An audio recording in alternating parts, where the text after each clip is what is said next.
Vous êtes probablement au courant que ces dernières semaines ont été reportés un peu partout en France des cas de mutilation, d'agression sur des chevaux et des poneys. Il était effectivement difficile de passer à côté de cette information puisque celle-ci a été relayée sur tous les grands médias français, télévision, journaux, sites internet et réseaux sociaux. Julien de Normandie, des chevaux, des poneys, des ânes, mutilés, tués. Il y en a eu plusieurs au mois d'août, il y en a eu depuis le début de l'année. Est-ce que l'enquête avance? Oui, l'enquête avance. L'enquête, elle est prise très au sérieux. Pourquoi?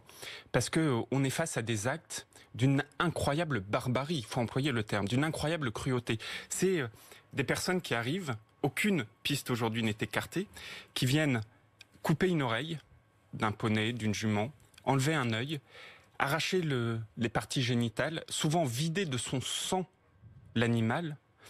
C'est même réellement devenu une affaire de portée nationale puisque le ministre de l'Agriculture et le ministre de l'Intérieur en personne se sont déplacés dans l'Oise afin de rencontrer les éleveurs de chevaux et de poneys, dont particulièrement ceux qui ont été victimes de ces agressions. Et en tant que militant pour les droits des animaux, pour tous les animaux sentients, je n'ai pu m'empêcher de dénoter une forme d'incohérence dans les réactions que ces violences ont suscitées auprès du grand public, des politiques, des médias, bref d'à peu près tout le monde en France. Donc depuis le début de l'année, des dizaines de chevaux et de poneys ont été retrouvés mutilés, parfois même souvent l'oreille coupée et parfois également tués. Au moment où je réalise cette vidéo, ce sont 153 enquêtes qui ont été ouvertes dans plus de la moitié des départements français, comme l'indique Le Point dans cet article du 7 septembre. Et s'il est parfaitement justifié de s'indigner contre cette cruauté, j'aimerais toutefois poser la question à toutes ces personnes pour qui la cruauté envers les animaux est quelque chose de terrible et qui doit être sévèrement réprimé. Comment justifiez-vous que des milliards d'animaux sensibles comme les chevaux, capables d'expérimenter la vie de manière subjective comme les chevaux, de ressentir des émotions, tout comme les chevaux, soient mutilés chaque année en France et partout dans le monde pour que vous puissiez consommer leur chair, leur lait ou encore leurs œufs? Car puisqu'il est aujourd'hui établi que l'on peut vivre en très bonne santé grâce à une alimentation végétalienne adéquatement supplémentée et planifiée, et ce à tout âge de la vie, comme le prouve d'ailleurs la revue systématique de la littérature scientifique opérée par l'Academy of Nutrition and Dietetics, et bien ce que l'on pense être un besoin, à savoir la consommation de produits d'origine animale, ne se révèle en vérité qu'un acte superflu, surtout comparé à la vie d'un animal et motivé uniquement par des choses comme le plaisir gustatif, la culture ou encore la tradition. Après tout, et en toute sincérité, pensez-vous réellement qu'un plaisir gustatif justifie la mise à mort d'un animal sensible? Certes, plusieurs dizaines de chevaux et de poneys ont été mutilés et tués depuis le début de l'année, mais à vrai dire, combien de poules, de vaches, de cochons, de poissons, de lapins ont été mutilés et tués également depuis le début de l'année, et combien le seront encore dans la prochaine minute, la prochaine heure, à la fin de la journée ou encore à la fin de l'année? Rien qu'en 2019, et je cite ici les chiffres de France Agrimaire, donc un organisme officiel de l'État français, ce sont plus d'1 milliard d'animaux terrestres qui ont eu leur gorge tranchée, leur corps découpé, vidé de leurs entrailles et exposés dans des supermarchés ou encore dans des boucheries. Alors peut-être que certaines et certains d'entre vous émettront l'objection que les animaux que je viens de citer sont destinés à ça, ils sont destinés à la consommation. Mais que diriez-vous alors si les gens qui mutilent ces chevaux et ces poneys les mangeaient après les avoir tués? Est-ce que cela de facto justifierait leurs actes? Et si vous en doutiez, l'analogie tient. Les animaux d'élevage, bien sûr, sont mutilés. Il y a les pointages avec les poules qui ont leur bec tranché, même dans les élevages bio, c'est autorisé jusqu'à l'âge de 10 jours. Les vaches sont écornées, les porcelets sont castrés à vif, sans anesthésie, on leur meule les dents, on leur coupe la queue. Les poissons ont leur chair entaillée par les filets alors qu'ils suffoquent. Et puis, avez-vous déjà vu les images de la mise à mort d'un animal dans un abattoir? Pensez-vous sincèrement que transpercer le crâne d'une vache ou d'une chèvre avec une tige en métal avant de le suspendre par les pattes arrière à des chaînes et lui trancher la gorge n'est pas une atteinte à son intégrité physique? Pourtant, lorsqu'il est question de ces pratiques, de ces mutilations, de ces mises à mort d'animaux sensibles, les gens sont tout de suite moins concernés par cette cruauté qui a lieu chaque seconde et chaque minute qui passe et qui est proprement systématique. Là où les personnes qui s'élèvent de manière cohérente contre la souffrance de tous les animaux affirment que ce qui se passe avec les chevaux est inacceptable, tout comme ce qui se passe du côté des élevages et des abattoirs, les autres, au contraire, se trouvent bien des excuses lorsqu'il est question de leur consommation.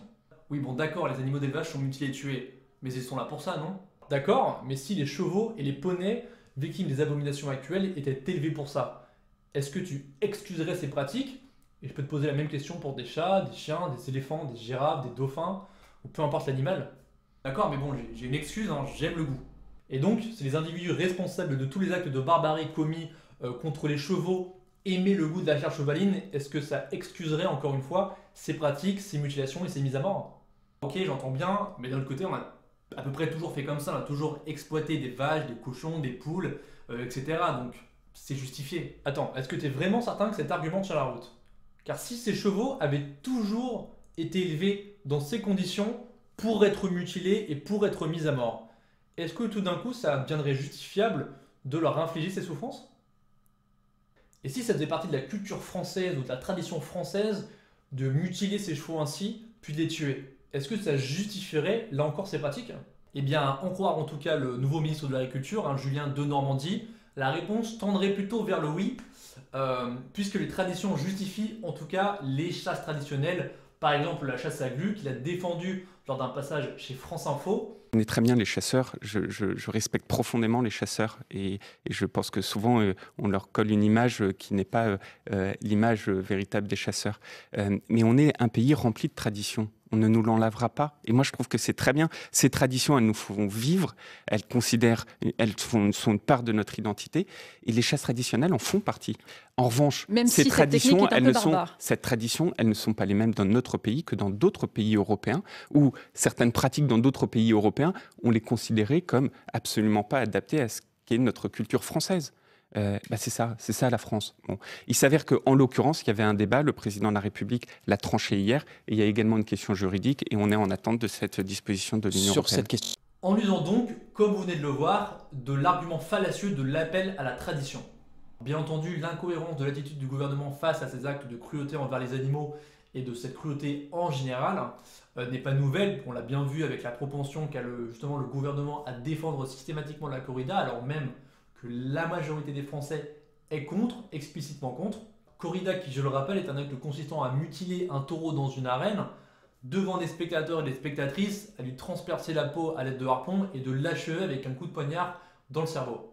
Ce qui, vous en conviendrez, n'est pas ce qu'il y a de plus respectueux envers un animal et correspond là encore, je pense, à la définition des mutilations et d'une portée à l'intégrité physique d'un individu. Pourtant, cher ministre, et je pose sincèrement cette question, quelle différence cela peut-il bien faire pour l'animal qui est mutilé et tué, que dans un cas cela soit fait la nuit par des individus masqués et secrets, ou dans l'autre cas que la mise à mort et les mutilations soient effectuées devant des spectateurs et des spectatrices qui encouragent le bourreau. Merci à tout le monde d'avoir regardé cette vidéo. Je vous invite sincèrement à réfléchir à tout cela si vous consommez des produits d'origine animale ou si vous encouragez leur exploitation, que ce soit dans le divertissement, dans les cosmétiques avec les tests sur animaux, ou encore avec les achats de vêtements ou d'accessoires de mode qui contiennent des matières animales. Si vous avez des questions ou des remarques, n'hésitez pas à mettre ça dans les commentaires. Je vous invite également à rejoindre mon serveur Discord, Team Ethic. Le lien est dans la description si jamais vous voulez débattre, présenter des arguments, ou si vous vous intéressez au véganisme et que vous avez des questions un peu plus poussées sur la nutrition par exemple. Merci encore, à très bientôt.